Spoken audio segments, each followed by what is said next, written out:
BRS లో చేరి జీవన్ రెడ్డి తప్పు చేశారన్నారు టీపీసీసీ చీఫ్ మహేష్ గౌడ్. జీవన్ రెడ్డికి అన్ని రకాలుగా గౌరవం ఇచ్చామన్నారు. స్థానికంగా జరిగిన చిన్న సమస్యతో పార్టీ వీడారన్నారు. అవినీతి చేశారని కేసీఆర్ ని విమర్శించి మళ్లీ ఆయన దగ్గర చేరడంతో ప్రజలు నవ్వుకుంటున్నారన్నారు. పెద్దానికి అన్ని రకాల గౌరవం ఇచ్చాం. స్థానికంగా జరిగిన చిన్న సమస్యతో వారు వచ్చుకొని పార్టీ వదిలినారు.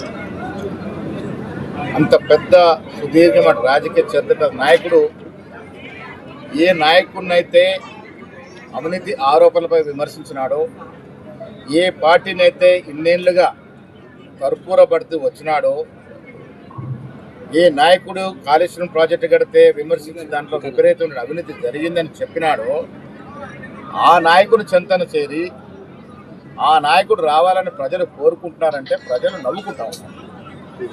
ఇప్పటికీ మాకు జీవన్ రెడ్డి గారి పట్ల గౌరవం ఉంది. పెద్ద ఆయన సుదీర్ఘం కాంగ్రెస్ పార్టీలో ఉన్నారు. కానీ వారు పోయిన పార్టీ ఆయన తప్పు చేశారనే మాట మాత్రం చెప్పక తప్పదు. ఆయన లెక్కలతో సహా తీసి బీఆర్ఎస్ 10 ఏళ్ల హయాంలో ఈ రకంగా అవినీతి జరిగిందని మాకన్నా ఎక్కువగా పెద్దగా లెక్కలతో సహా చూపినటువంటి వ్యక్తి జీవన్ రెడ్డి గారు. అలాంటి పార్టీకి మళ్ళీ జీవన్ రెడ్డి గారు పోవడం అనేది జగిత్యాల ప్రజలు జీర్ణించుకోలేకపోతా ఉన్నారు. మాకు కూడా అర్థం అవ్వట్లేదు.